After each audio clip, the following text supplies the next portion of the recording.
Boat TV. We're here at Runaway Bay Marina, the Fuel Wharf, and we're waiting for the Seahorse 52 Pilothouse. This is a trawler made in China, designed to go places but not be strapped to the fuel wharf for too long. So I don't expect we'll be here filling her up. The boat travels with a couple of 135 horsepower John Deeres. The boat will do 8 knots and use 11 litres an hour and travel for 2,000 nautical miles. Let's check it out.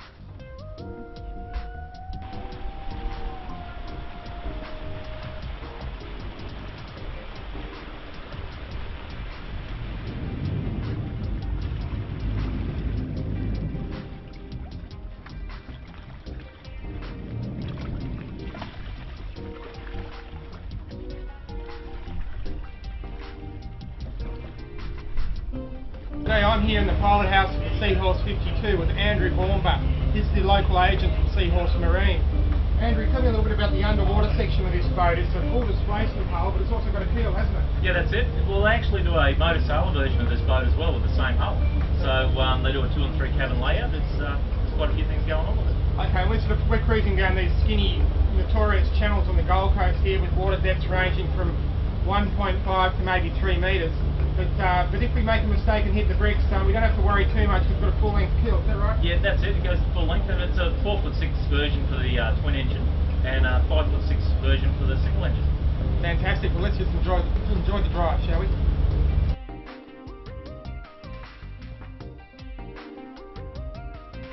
The Seahorse 52 is a big boat. There's a saloon and galley on the one level back aft, and the accommodation plan comes in 2 or 3 cabin. This is the 2 cabin version with 2 staterooms, so you can really enjoy the company of your guests.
So there we have the Seahorse 52. We've got a full beam stateroom back aft for the owners, really luxurious. And here you can have a number of configurations. You can have an island berth. This one's got twin bunks and a desk. I wouldn't even have to go to the office. I could just do all my work here. How perfect would that be?